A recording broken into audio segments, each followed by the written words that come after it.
So today we have a brand new drone from Holy Stone. It is the HS600D. And you might be saying, but Keith, didn't you already review a drone that was the HS600? And of course, you'd be right, but that was the 600, not the 600D. And I'll let you tell me what you think that D stands for after we talk about this drone. Let's talk about it. Before I get into what the 600D has specifically, I should probably talk about the things that are mostly the same between the 600 and the 600D. For instance, they both have 4K 30 video. They both have remote ID built in, and yes, they both are on the DOC list from the FAA. They both have smart functions like the GPS follow me, waypoint flights, point of interest. Here are some of the things that I think that they've really upgraded in the 600D. The 600 has a 1.8 mile range. 600D is a 3.7 mile range. Now, there's a reason for that, and we'll talk about that in just a minute. 600 has a 28-minute battery life spec. 600D has a 40-minute battery life. 600 is at 541 grams. 600D, 603 grams. 600 has 4K pictures. The D has 8K pics. 600 has 2-axis gimbal with an EIS versus the full 3-axis gimbal on the 600D.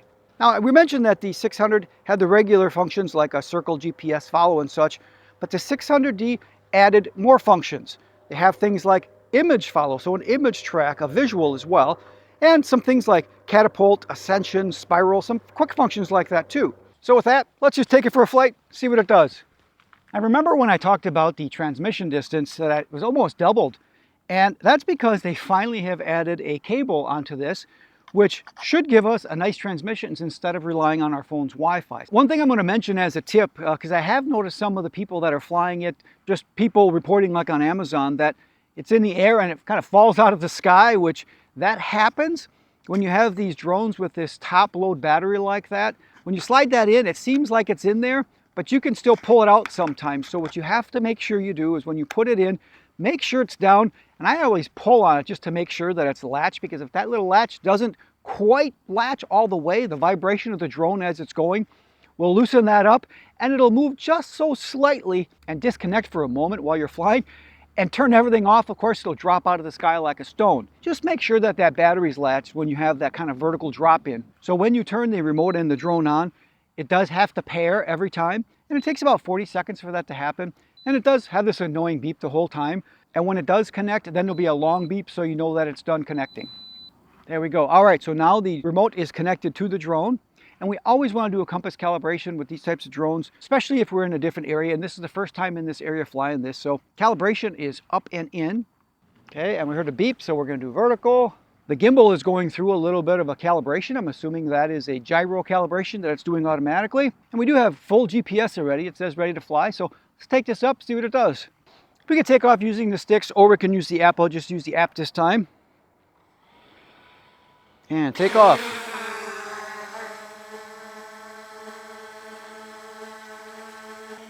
So far, this is really nice for Holy Stone. This is very solid. A lot of times we'll see a bob up and down, no bob at all. We'll see a little waver, nothing. This is very responsive and very stable. And even spinning, that's one of the ways you can tell the precision of a GPS. If you try to spin a drone and it kind of has to wobble all over while you're spinning, that kind of points to the precision of the GPS. And this is sitting right in place. Really quite good. Let's get me in the picture there.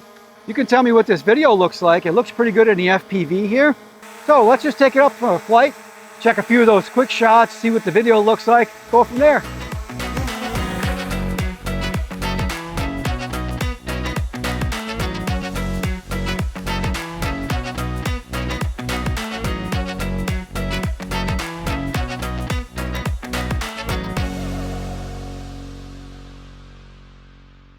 And I'm coming up on this little pond that I love to fly around because it gives us a nice point of interest that we can compare against other videos just to see what it looks like.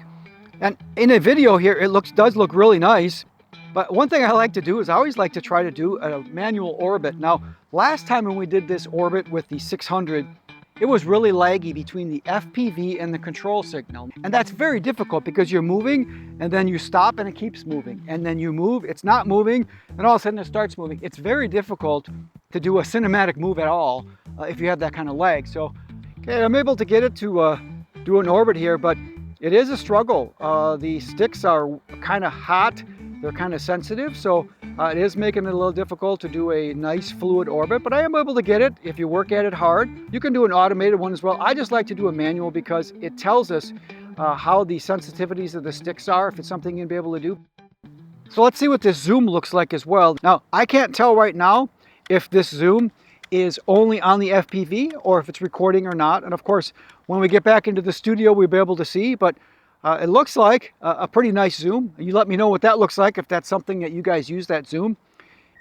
Let's see what this gimbal tilt looks like here. See if horizon tilt holds in place. Going back and forth here. Looks like I did see a little bit right here. And let's see if it corrects itself. Looks like there is a little bit of horizon tilt, but it clears itself up. Now, every drone has a little bit of horizon tilt, so it really kind of depends if that's something that's super crucial to you, but there is a little. This is not bad, but a little bit. You let me know what you think as well. As long as we're out this far, I want to do just a little bit of a pseudo range test, at least within visual line of sight. That's as far as we can go here in the US. And because this is a nice big drone, that does help, that we can see it out a little bit farther. And I have full control, although now when I'm out here, I do see a pretty significant gimbal tilt show up, a nice horizon tilt here. So again, we're still out here at that 1,300 feet, and I'm going to end up turning around here, but I still do have a good connection. I can move it. The FPV is still pretty strong. So that's a good connection for our visual line of sight. And here's the drone here again, and again, still hovering really nice. It is so nice to not see any toilet bowling or any circling whatsoever with a little bit of wind. And the flag is out a little more, so we're probably up a little more, 7-8 mile an hour wind from what I can tell. And again, this thing is really solid. And before I forget, if you're learning something you didn't know before or just enjoying the video, take a second and click that like button. It really helps the small creators out and appreciate it. Okay, so let's give this visual follow a try here. It says keep us in good lighting, distance of 9 to 33 feet from the subject, and that's kind of in the ballpark here, so let's just see what happens. All right, so here we are in the center. Let's do a little circle around us here and see what it does. And let's do a nice slow walk here. Okay. It is not moving. The drone is not moving at all. It's just spinning, and I can walk right off the screen if I wanted to. The drone has not moved. It is just spinning. So apparently this visual follow is only the type where the drone sits like a tripod and just spins and kind of follows you, and the screen keeps the camera up and down, keeps you in the middle of the screen, but doesn't really follow you per se. So if that's the case, that's a little disappointing, but if that's the mode, that's what it does. So here's the other kind of follow. Now this is a GPS follow, so this one should keep following us, though of course we expect with this GPS follow that it won't keep us perfectly in the center because it's not going to adjust the gimbal. So there we go. Let's take a little walk and see if this keeps us in the center here. Okay, now this one is truly following. It's doing a good job. And that's one of the things with the follow modes. If you're like doing biking or things like that, really a GPS follow is better than having a visual follow anyway, because a visual follow, if you get trees in the way or you get some contrast or shadows, it is a tough thing to do. It is indeed at least following us, and the drone is moving, keeping us somewhat in the center. So yeah, the GPS follow is doing its thing. Okay, so we just did kick in our automated return to home for the battery. So we're just a few hundred feet out here. I can see it's right here. It's coming straight above us now. Let's see how close it gets to our landing pad.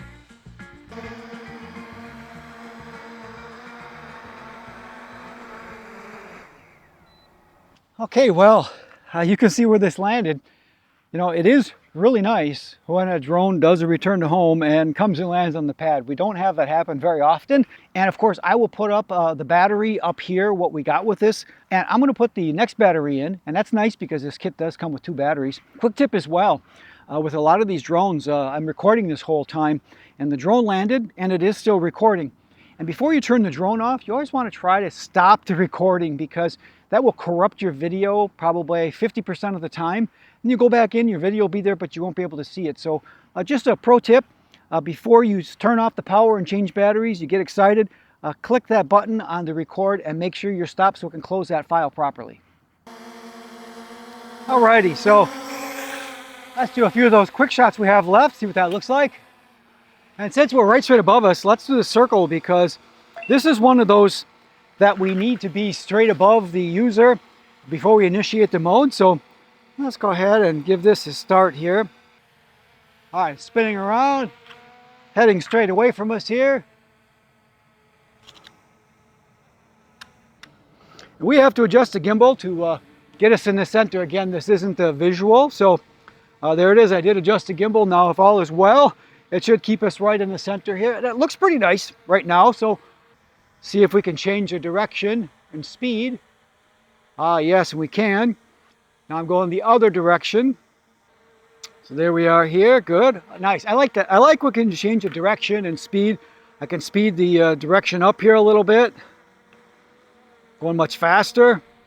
We are getting a wind blowing here, and it is kind of blowing. You can see the drone is really pitching, but that circle is nowhere near above us.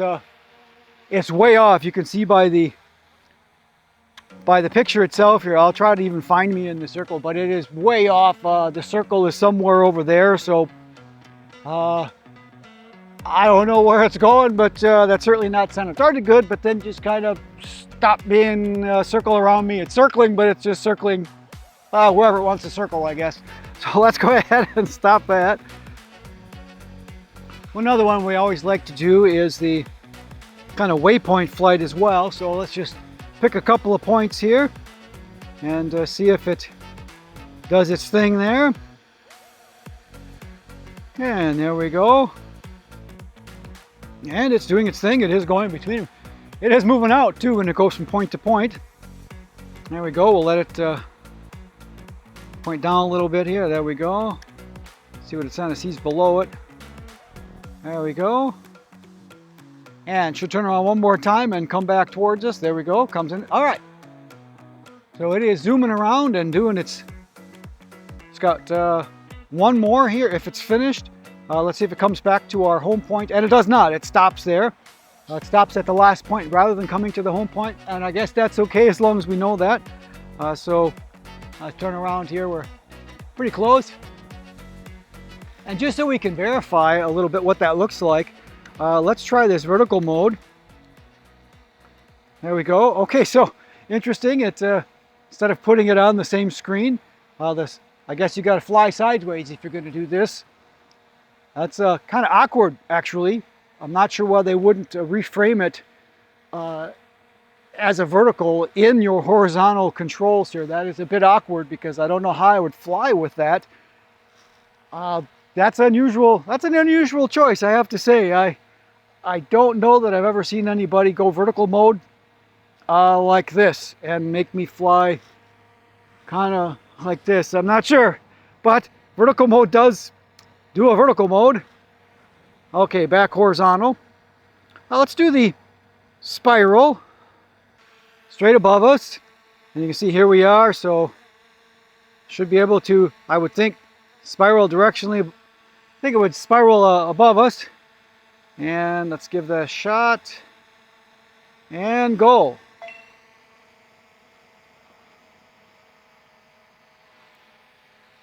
It is starting to spiral, but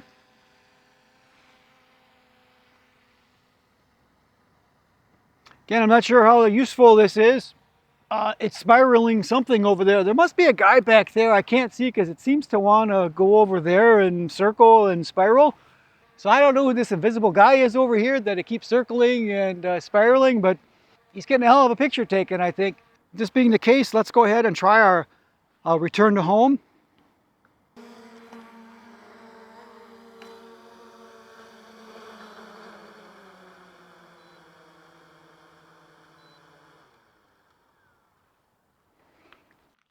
Okay, so I will split the difference here from where the drone landed to where the pad is, and I mean, that's probably a good 7 or 8 feet off the center of the pad, and that's more typical to what we're used to seeing, obviously. But we were a little spoiled, apparently, by the first one that landed in the center of the pad. And before we pack up and head to the studio, and I'll go through everything that comes in the box and my likes, dislikes, what we saw in the videos, because I haven't had a chance to review this footage either, other than on the FPV. And when I'm done, I will be able to know by the time I edit this what this battery life is for the second battery. So at least we have a sample of 2. So with that, let's head back to the studio and we'll go through, check this out, and give my final thoughts. Well, howdy. Thanks for sticking around. After reviewing the footage and thinking about the flights, this is really an interesting one for sure, so you're going to want to stick around. There are some things I like and some things I think, what the hell? So let's talk about it. So first, my likes. The hover and stability was fantastic. I would go as far to say this is the most stable drone I've ever flown for Holy Stone. Honestly, this is matching DJI performance with regard to the stability and the hover, so it's nice to see such a dramatic improvement. Next, the 4K 30 video looked good. I didn't notice any micro jitter in the image or shaky footage, though I did see some small artifacts once in a while when recording, and my guess is this is a bitrate issue, though I can't find what the bitrate is, so I can't confirm that. The color science is also decent. It's not so oversaturated and purple hues that you see when you get a low quality camera, so it looks good. The range and the connection was good. Never had any breakup or freezing of the FPV signal or lack of control in our VLOS flight, so all good there. The battery life was pretty decent at 32 minutes actual flight time for the one flight and 34 minutes for the next, and if we would have had lower wind, it probably would have even been better. And though it didn't reach the 40 minutes specified, it's long enough to be useful, so I consider this a pass. And there are some items I think need some work as well. And first, the horizon tilt did have some episodes where the gimbal tilted farther than I think it should have. Most of the time it was okay, and if you're kind of careful with your movements, it'll probably be fine for you, but if you're trying to get cinematic footage, then I think you need to be aware that this exists. Next, some of the quick shots just didn't work great. Specifically the circle and the spiral catapult didn't keep the subject in the center, and perhaps there was something special I missed, but it wasn't obvious to me. Though the GPS follow and the waypoints did work okay, if you rely on automatic functions to get your shots, then this will be a bit of a struggle, and you'll be better off performing these manually. Lastly, having a vertical shooting mode on a drone is really nice, especially if that's the kind of video you'd like to shoot, but having the screen turned sideways on the app just seems dumb to me. Maybe there's some way to change the view of this, but I wasn't able to find it. Holy Stone usually does a nice job at offering kits with their drones, and this one is no different. This comes with the drone, remote, 2 batteries, spare props, device cables, a dandy custom case, and the owner's manual. This drone is available on Amazon, and I did see that they have a $100 discount right now, so I'll leave links below so that you can check this out if you want more information and the current pricing. I'll be honest, this is a great little drone. It's a really good flyer with no signs of toilet bowling, and it takes really good video. Yes, the quick shots definitely could use some updating, but if you fly manually and you can get the 2 battery kit for a good price, I think this is a viable option worth considering for sure. So those are my thoughts. I want to know what you think. Leave me your comments below. Really do appreciate it. Till next time, good flying.